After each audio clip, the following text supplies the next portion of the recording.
السلام علیکم۔ آج کے پروگرام میں ہم حضرت ابو ذر غفاری رضی اللہ تعالی عنہ اور حضرت طفیل بن عمرو دوسی رضی اللہ تعالی عنہ کے ایمان لانے کے واقعات پروگرام میں شامل کریں گے۔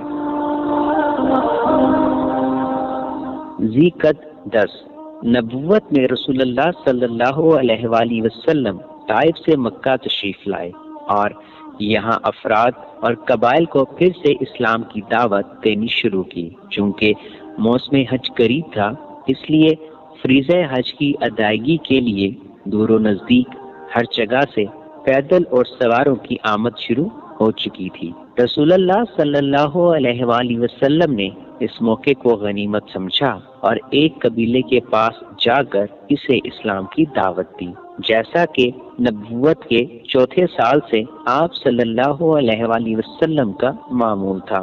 حضرت امام ظاہری رضی اللہ تعالی عنہ فرماتے ہیں کہ جن قبائل کے پاس رسول اللہ صلی اللہ علیہ وآلہ وسلم تشریف لے گئے اور انہیں اسلام کی دعوت دیتے ہوئے اپنے آپ کو ان پر پیش کیا، ان میں سے حسب ذیل قبیلوں کے نام ہمیں بتائے گئے ہیں: بنو عامر، ساسمہ، بنو حنیفہ، بنو سلیم، بنو ابس، بنو نصر، بنو کلب، بنو حارث بن کعب اور دوسرے کئی قبائل شامل تھے، لیکن ان میں سے کسی نے بھی اسلام قبول نہیں کیا۔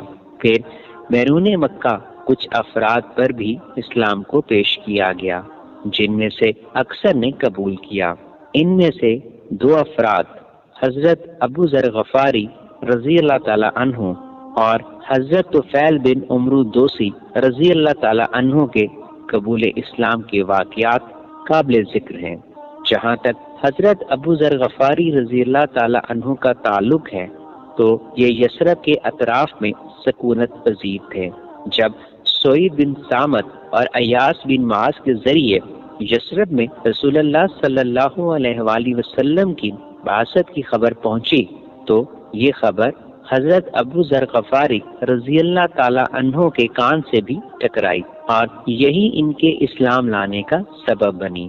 حضرت ابن عباس رضی اللہ تعالی عنہ کا بیان ہے کہ حضرت ابو ذر غفاری رضی اللہ تعالی عنہ نے فرمایا کہ میں قبیلہ غفار کا ایک آدمی تھا۔ مجھے معلوم ہوا کہ مکے میں ایک آدمی نمودار ہوا ہے جو اپنے آپ کو نبی کہتا ہے۔ آخر میں نے خود توشہ دان اور ڈنڈا اٹھایا اور مکہ کے لیے چل پڑا۔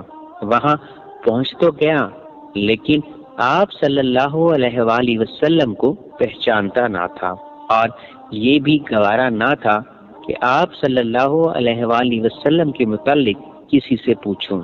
چنانچہ میں زمزم کا پانی پیتا اور مسجد حرام میں پڑا رہتا۔ آخر میرے پاس حضرت علی رضی اللہ تعالی عنہ کا گزر ہوا، کہنے لگے آدمی اجنبی معلوم ہوتے ہو؟ میں نے کہا ہاں۔ انہوں نے کہا اچھا تو میرے ساتھ چلو۔ اس کے بعد حضرت علی رضی اللہ تعالی عنہ نے کہا کہ اچھا تمہارا معاملہ کیا ہے اور تم کیوں اس شہر میں آئے ہو؟ میں نے کہا کہ آپ رازداری سے کام لیں تو بتاؤں۔ تو حضرت علی رضی اللہ تعالی عنہ نے کہا ٹھیک ہے، میں ایسا ہی کروں گا۔ میں نے ان سے کہا کہ مجھے معلوم ہوا ہے کہ یہاں ایک آدمی نمودار ہوا ہے جو اپنے آپ کو اللہ کا نبی بتاتا ہے۔ میں نے اپنے بھائی کو بھیجا کہ وہ بات کر کے آئے، مگر اس نے پلٹ کر کوئی تشفیع بخش بات نہ بتلائی، اس لیے میں نے سوچا کہ خود ملاقات کر لوں۔ حضرت علی رضی اللہ تعالی عنہ نے کہا بھائی تم صحیح جگہ پہنچے ہو۔ اس کے بعد حضرت علی رضی اللہ تعالی عنہ روانہ ہوئے اور میں بھی ساتھ ساتھ چل پڑا، یہاں تک کہ وہ اندر داخل ہوئے اور میں بھی ان کے ساتھ نبی صلی اللہ علیہ وآلہ وسلم کے پاس جا داخل ہوا اور عرض کیا کہ آپ صلی اللہ علیہ وآلہ وسلم مجھ پر اسلام پیش کریں۔ آپ صلی اللہ علیہ وآلہ وسلم نے اسلام پیش فرمایا اور میں وہیں مسلمان ہو گیا۔ اس کے بعد آپ صلی اللہ علیہ وآلہ وسلم نے مجھ سے فرمایا کہ ابو ذر اس معاملے کو پس پردہ رکھو اور اپنے علاقے میں واپس جاؤ، جب ہمارے ظہور کی خبر ملے تو آ جانا۔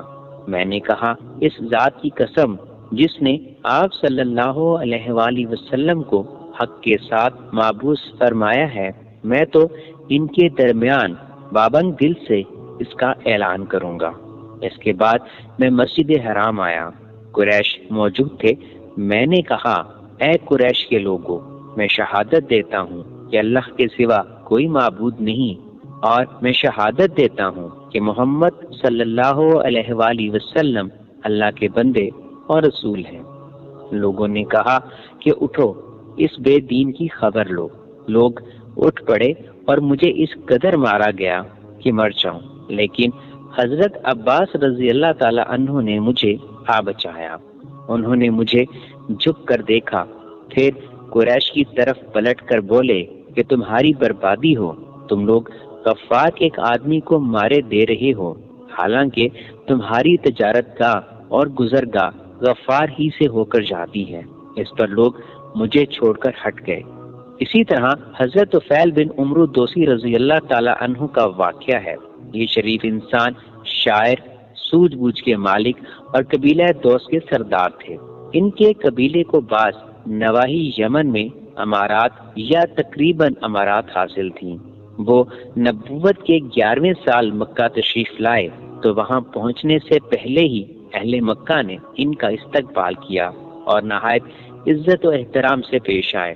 پھر ان سے عرض کیا کہ اے طفیل، آپ ہمارے شہر تشریف لائے ہیں، اور یہ شخص جو ہمارے درمیان ہے، اس نے ہمیں سخت پیچیدگی میں پھنسا رکھا ہے، ہماری جمعیت بکھیر دی ہے اور ہمارا شیرازہ منتشر کر دیا ہے۔ اس کی بات جادو کا سا اثر رکھتی ہے کہ آدمی اور اس کے باپ کے درمیان، آدمی اور اس کے بھائی کے درمیان، آدمی اور اس کی بیوی کے درمیان تفرقہ ڈال دیتی ہے۔ ہمیں ڈر لگتا ہے کہ جس پریشانی سے ہم دو چار ہیں، کہیں وہ آپ پر اور آپ کی قوم پر بھی نہ آن پڑے، لہذا آپ اس سے ہرگز گفتگو نہ کریں اور اس کی کوئی چیز نہ سنیں۔ حضرت طفیل رضی اللہ تعالی عنہ کا ارشاد ہے کہ لوگ مجھے برابر اسی طرح کی باتیں سمجھاتے رہے، یہاں تک کہ میں نے تہیہ کر لیا کہ آپ صلی اللہ علیہ وآلہ وسلم کی کوئی چیز نہیں سنوں گا اور نہ آپ صلی اللہ علیہ وآلہ وسلم سے بات چیت کروں گا۔ حتیٰ کہ جب میں صبح کو مسجد حرام گیا تو کان میں روئی ٹھونس رکھی تھی کہ مبادا آپ صلی اللہ علیہ وآلہ وسلم کی کوئی بات میرے کان میں پڑ جائے، لیکن اللہ کو منظور تھا اور آپ صلی اللہ علیہ وآلہ وسلم کی بعض باتیں مجھے سنائی دیں۔ چنانچہ میں نے بڑا عمدہ کلام سنا۔ پھر میں نے اپنے جی میں کہا، ہائے مجھ پر میری ماں کی آہو فقاں، میں تو باخدا ایک سوجھ بوجھ رکھنے والا شاعر ہوں، مجھ پر بھلا برا چھپا نہیں رہ سکتا۔ پھر کیوں نہ میں اس شخص کی بات سنوں، اگر اچھی ہوئی تو قبول کر لوں گا، بری ہوئی تو چھوڑ دوں گا۔ یہ سوچ کر میں رک گیا، اور جب آپ صلی اللہ علیہ وآلہ وسلم گھر پلٹے تو میں بھی پیچھے ہو لیا۔ آپ صلی اللہ علیہ وآلہ وسلم اندر داخل ہوئے تو میں بھی داخل ہو گیا، اور آپ صلی اللہ علیہ وآلہ وسلم کو اپنی آمد کا واقعہ اور لوگوں کے خوف دلانے کی کیفیت، پھر کان میں روئی ٹھونسنے اور اس کے باوجود آپ صلی اللہ علیہ وآلہ وسلم کی بعض باتیں سن لینے کی تفصیلات بتائیں۔ پھر عرض کیا کہ آپ صلی اللہ علیہ وآلہ وسلم اپنی بات پیش کیجیے۔ آپ صلی اللہ علیہ وآلہ وسلم نے مجھ پر اسلام پیش کیا اور قرآن کی تلاوت فرمائی۔ خدا گواہ ہے، میں نے اس سے عمدہ قول اور اس سے زیادہ انصاف کی بات کبھی نہ سنی تھی۔ چنانچہ میں نے وہیں اسلام قبول کر لیا اور حق کی شہادت دی۔ اس کے بعد آپ صلی اللہ علیہ وآلہ وسلم سے عرض کیا، میری قوم میں میری بات مانی جاتی ہے، میں ان کے پاس پلٹ کر جاؤں گا اور انہیں اسلام کی دعوت دوں گا۔ پھر یمن واپس پہنچ کر انہوں نے اپنے والد اور اپنی بیوی کو اسلام کی دعوت دی اور وہ دونوں مسلمان ہو گئے، لیکن قوم نے اسلام قبول کرنے میں تاخیر کی، مگر حضرت طفیل رضی اللہ تعالی عنہ بھی مسلسل کوشاں رہے، حتیٰ کہ غزوہ خندق کے بعد جب انہوں نے ہجرت فرمائی تو ان کے ساتھ ان کی قوم کے 70 یا 80 خاندان تھے۔ حضرت طفیل رضی اللہ تعالیٰ عنہ نے اسلام میں بڑے اہم کارنامے انجام دے کر یمامہ کی جنگ میں جام شہادت نوش فرمایا۔